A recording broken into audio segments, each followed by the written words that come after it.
can't be happening! You said you'd fix this! I'm doing everything I can. We just need more time. We'll put them on your roof for $0 down. The government pays for it. You just save money. That is the lie that has trapped over 100,000 Americans in a specialized type of debt that most real estate agents don't even understand until it's too late. It's called the PACE loan trap. And in 2026, it is officially the #1 reason homeowners are finding liens on their property title that they didn't know existed. Today, I'm going to show you exactly how this free solar math works, why the IRS is now auditing these green energy claims, and how to spot the 3 words in a contract that mean you no longer own your home. They knock on your door and say, "Enroll in the state net zero program." It sounds official. They might even wear a neon vest, but here is the reality. There is no federal program that installs solar for free. They are selling you a loan. They are selling the tax credit,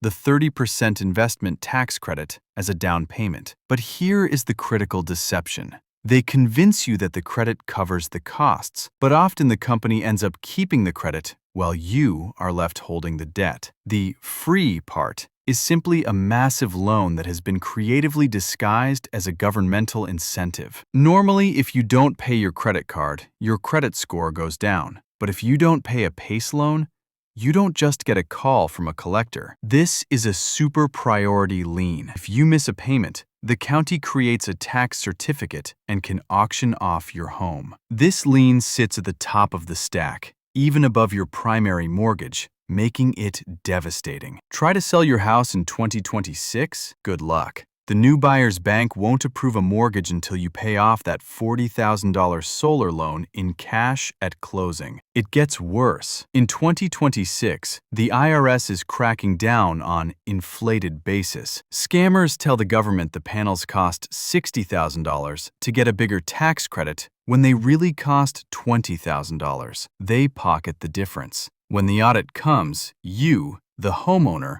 are on the hook for the fraud committed by the company that installed the panels. The company? They filed for bankruptcy last Tuesday. So how do you protect your largest asset against this fraud? First, the title search test. Before signing, ask, will this place a UCC1 financing statement on my home's title? Second, demand the cash price versus financed price. If the cash price is $20,000 and the financed price is $45,000, you are paying egregious hidden dealer fees. Finally, understand own versus lease. Never sign a PPA, a power purchase agreement, unless you understand you are just renting your own roof. Solar is great. I love solar, but buy it with a HELIC or cash. Do not let them touch your property tax bill. If you want to see the other scam destroying wealth in 2026, specifically pig butchering, watch this video next.